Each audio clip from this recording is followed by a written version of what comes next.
నిత్య పూజలివివు నేరిచిననోహో ప్రత్యక్షమైనట్టి పరమాత్మునికి నిత్య పూజలివివో.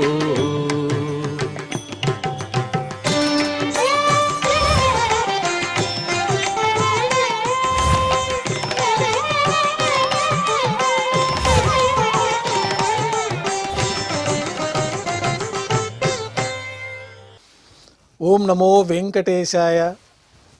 ఈరోజు బుధవారము, శ్రీ క్రోధినామ సంవత్సరము, ఉత్తరాయణము, శిశిర ఋతువు, మాఘమాసము, కృష్ణపక్షము, త్రయోదశి తిథి, శ్రవణ నక్షత్రము, ఫిబ్రవరి 26, 2025.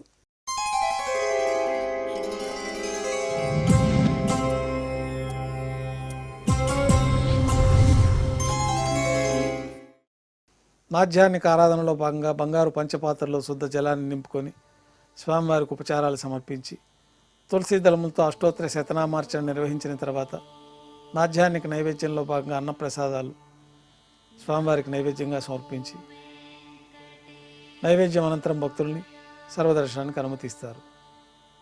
ఉభయ దేవేరులతో శ్రీ మలయప్ప స్వామివారు బంగారు తిరిచిపైన వేంచేస్తారు. మేళతాళాలతో ఊరేగింపుగా విమాన ప్రదక్షిణంగా సంపంగి ప్రాకారంలో కల కళ్యాణ మండపానికి చేరుకుంటారు. కళ్యాణోత్సవం ప్రారంభమవుతుంది. పుణ్యాహవచనము, అంకురార్పణ, రక్షాబంధనము, అగ్నిప్రతిష్ఠ, స్వామివారికి కొత్త పట్టు వస్త్రాల సమర్పణ, అమ్మవార్లకి నూతన పట్టు వస్త్రాల సమర్పణ, మహాసంకల్ప పఠనం, మాంగళ్యాలకి అభిషేకం, మాంగళ్యాలకి ఆరాధన, శ్రీవారి తరఫున మాంగళ్యాల అమ్మవార్లకి సమర్పణ, శ్రీవారికి కర్పూర నీరాజనం, అమ్మవార్లకి కర్పూర నీరాజనం, విశేషమైన హోమాలతో పూర్ణాహుతి పూర్తయిన తర్వాత మాలా పరివర్తనం అనే కార్యక్రమాన్ని నిర్వహించి ఉభయ దేవేరుల్ని శ్రీవారి చెంతకు చేర్చి ఈ సందర్భంగా అక్షతారోపణం అనే వైదిక కార్యక్రమాన్ని నిర్వహించిన తర్వాత కర్పూర నీరాజనం, స్వామివారికి నైవేద్యము, తిరిగి కర్పూర నీరాజనంతో కళ్యాణోత్సవం పూర్తవుతుంది. కళ్యాణోత్సవం భక్తుల దర్శనం అనంతరం శ్రీదేవి భూదేవి సమేతంగా శ్రీ మలయప్ప స్వామివారు బంగారు తిరిచిపైన వేంచేస్తారు. మేళతాళాలతో ఊరేగింపుగా ధ్వజస్తంభం వద్ద కల అద్దాల మండపానికి చేరుకుంటారు. వేదపారాయణ నడుమ ఊంజల సేవ నిర్వహించుకొని కర్పూర నీరాజనంతో ఊంజల సేవ పూర్తవుతుంది. భక్తుల దర్శనం అనంతరం ఉభయ దేవేలతో శ్రీ మలయప్ప స్వామివారు బంగారు తిరిచిపైన వేంచేస్తారు. మేళతాళాలతో ఊరేగింపుగా ఆలయం వెలుపల కల వైభవోత్సవ మండపానికి చేరుకుంటారు. ఆర్జిత బ్రహ్మోత్సవంలో భాగంగా బంగారు గరుడ వాహనం పైన శ్రీ మలయప్ప స్వామివారు వేంచేస్తారు. కర్పూర నీరాజనంతో గరుడ వాహన సేవ పూర్తి అవుతుంది. హనుమంత వాహనం పైన శ్రీ మలయప్ప స్వామివారు వేంచేస్తారు. కర్పూర నీరాజనంతో హనుమంత వాహన సేవ పూర్తి అవుతుంది. పెద్ద శేష వాహనం పైన శ్రీ మలయప్ప స్వామివారు వేంచేస్తారు. కర్పూర నీరాజనంతో పెద్ద శేష వాహన సేవ పూర్తి అవుతుంది. ఉభయ దేవేరులతో కలిపి శ్రీ మలయప్ప స్వామివారికి బంగారు తిరిచిపైన కర్పూర నీరాజనాన్ని సమర్పణతోటి ఆర్జిత బ్రహ్మోత్సవం పూర్తవుతుంది.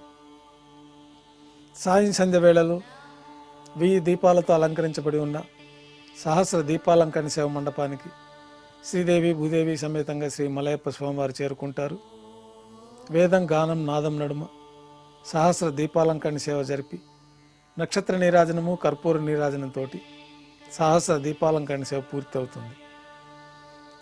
ఉభయ దేవేరులతో శ్రీ మలయప్ప స్వామివారు 4 తిరువీధుల ఉత్సవం జరుపుకున్న భక్తులను అనుగ్రహించి శ్రీవారి ఆలయంలోకి చేరుకుంటారు. ఆలయంలో నైవేద్యం పూర్తయిన తర్వాత గర్భాలయంలో వేంచేస్తారు. వెంటనే రాత్రి తోమాల సేవ ప్రారంభమవుతుంది. ఉదయం సమర్పించిన పుష్పమాలికలు సల్లింపు చేసుకుని గర్భాలయాన్ని శుద్ధి చేసుకొని బంగారు పంచపాత్రలో శుద్ధ జలాన్ని నింపుకొని మూలమూర్తికి ఉత్సవమూర్తులకి శ్రీ వైకానస భగవత్ శాస్త్రోక్తమైన విధానంలో ఉపచారాలు సమర్పించి కొత్త పుష్పమాలలతో మూలమూర్తికి ఉత్సవమూర్తులకి అలంకరణ జరిపి చతుర్వేద మంత్రాలతో మంత్రపుష్పాన్ని సమర్పించి నక్షత్ర నీరాజనము కర్పూర నీరాజనంతో రాత్రి తోమాల సేవ పూర్తవుతుంది.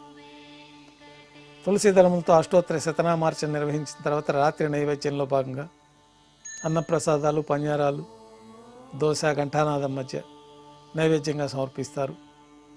త్రివీస నైవేద్యం పూర్తయిన తర్వాత భక్తులని సర్వదర్శనానికి అనుమతిస్తారు.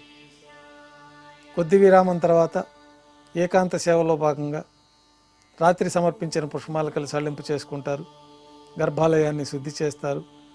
బ్రహ్మ తిరువారాధన కోసమై బంగారు బిందెలోని తీర్థాన్ని సమర్పించి ఏకాంత సేవలో భాగంగా కౌతుకబేరమైన శ్రీ భోగ శ్రీనివాసమూర్తి వారిని బంగారు పట్టు పాన్పు పైన వేంచేపు చేసుకొని ఈ సందర్భంగా స్వామివారికి దారోష్ణమైన గోక్షీరము, జీడిపప్పు, ద్రాక్ష, కలకండ కలిపిన మిశ్రమాన్ని నైవేద్యంగా సమర్పించి కర్పూర నీరాజనంతో ఏకాంత సేవ పూర్తి అవుతుంది. ఓం నమో వెంకటేశాయ.